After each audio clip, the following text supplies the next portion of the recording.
En la química orgánica yo creo que hay tres grandes efectos cuyo conocimiento os explicarán, os ayudarán a entender prácticamente toda la asignatura. Uno es el efecto inductivo y afecta a los enlaces sigma. Otro es el efecto mesómero o resonante o conjugativo y afecta a los electrones o a los orbitales o a los orbitales p. Y luego tenemos la transposición o reestructuración, donde un hidrógeno o un trozo de cadena carbonada cambia de conexión. También hay otro efecto, que es la suma de un efecto mesómero y de una transposición, que se conoce con el nombre de tautomería. Teniendo estas cosas claras, adquiriréis poderes mágicos y cosas que son completamente incomprensibles para el común de los mortales, a vosotros os parecerán cosas extremadamente lógicas. Vayamos por partes. Efecto inductivo. Vamos a imaginarnos una cadena carbonada. Bueno, en esa cadena carbonada vamos a pintar un átomo de cloro. El átomo de cloro es un átomo mucho más electronegativo que el átomo de carbono al que está conectado.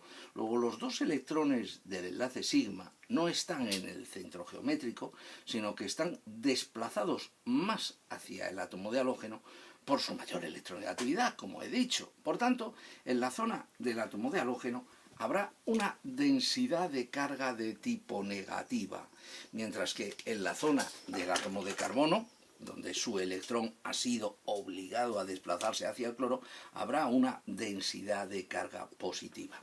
Esto es lo que hace, por ejemplo, que los carbonos de los derivados halogenados sean sensibles al ataque de los nucleófilos y explicar la sustitución nucleofílica.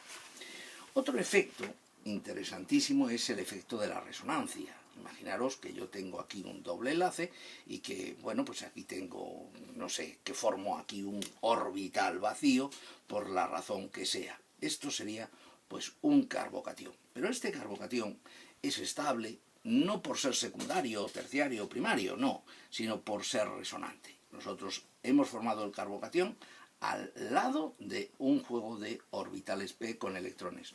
Luego estos dos electrones se están deslizando y fijaros cómo en el instante siguiente nosotros podríamos estar viendo el doble enlace en distinta ubicación y el orbital vacío también.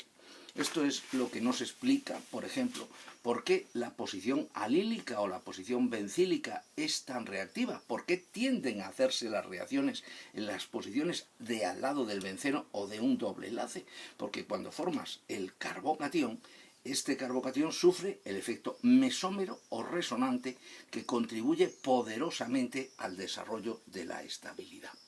Luego tenemos otro fenómeno que se conoce con el nombre de transposición. Vamos a ver cómo logramos ver la transposición para que no nos parezca una cosa tan complicada. Aquí te vamos a pintar una cadena carbonada con estos metilos y voy a pensar que por la razón que sea yo he logrado formar aquí un orbital vacío. Fijaros, ese orbital vacío puede transformarse en un carbocatión más estable, en un carbocatión terciario, si el agrupamiento metilo con su electrón y el que no es suyo, porque de estos dos electrones que se están compartiendo en esta zona, de esos dos electrones, uno es del carbono de arriba, pero otro es del carbono de abajo. Si el orbital vacío migra con los dos electrones, uno suyo y otro que acaba de mangonearle al carbono, el orbital queda vacío en ese carbono. Por tanto, lo que hace un momento era un carbocatión secundario ha transformado en un carbocatión terciario. Por último, querría añadir, como cosecha totalmente mía, el proceso de transposición. Ojito, porque en los libros os vais a encontrar el inductivo, el resonante y la transposición, y no la tautomería, que he dicho que la voy a analizar yo como un efecto aparte. Imaginaros una molécula de alquino al que yo le hago una adición de agua en medio ácido o en presencia de sales de mercurio, que sabéis que es una reacción tremendamente preguntable y de examen. Al adicionar la molécula de agua, nosotros logramos que el OH venga aquí, el hidrógeno venga aquí, y que se nos forme un compuesto que es un enol. Un enol es una estructura fuertemente inestable porque tiene una gran densidad de carga eléctrica debido al OH y otra densidad de carga eléctrica que se superpone debido al doble enlace. Es decir, son dos densidades de carga negativa que lógicamente se repelen.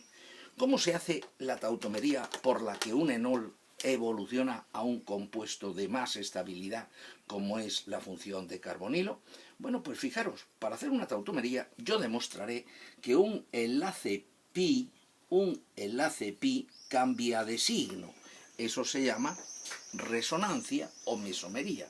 Pero también analizaremos y demostraremos que un protón, un hidrógeno más, va a cambiar de lugar y se va a venir a este átomo de carbono y por tanto hay un fenómeno de resonancia más un fenómeno de transposición.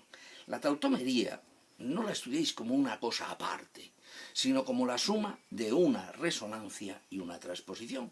Cambia de sitio el doble enlace y se transpone el átomo de hidrógeno. Bien, pero ¿cómo sucede o cómo se explica el fenómeno de la tautomería? Vamos a volver a pintar la estructura enólica y vamos a pensar un poquito. Aquí hay densidad de carga y más densidad de carga que se repelen porque es carga del mismo signo. ¿No podrá este par de electrones, al ser repelido por la densidad del OH, dejar este carbono deficitario que arrastraría este par de electrones? Hombre, pues parece razonable que si la densidad eléctrica empuja los electrones al carbono más lejano, el carbono este quede deficitario y arrastre el par de electrones. Por tanto, aquí me han venido los dos electrones del doble enlace, se me han acumulado, creando ahí un orbital vacío. En este carbono me ha creado, lógicamente, un orbital vacío. Aquí he dicho un orbital lleno, aquí un orbital vacío. Y ese orbital vacío arrastra el siguiente par de electrones formando el doble enlace. Con lo que el que ha perdido ahora electrones ha sido el oxígeno, que ha quedado como oxonio. Pero lo tiene fácil, porque el oxonio puede liberar el protón, quedándose con el par de electrones de la conexión. ¿Qué hace ese protón? Pues unirse a este carbono. Señores, creo que es blanco y migao. He cambiado de sitio el doble enlace carbono-carbono ha pasado a estar doble enlace carbono-oxígeno, y el hidrógeno ha pasado a unirse, el hidrógeno que está unido al oxígeno ha pasado a unirse al carbono. Bien, resumiendo, creo que hay que tener muy claro lo que es el efecto inductivo, lo que es el efecto mesómero o resonante o conjugativo, lo que es una transposición y lo que es la suma de una mesomería o resonancia con una transposición, que es la tautomería.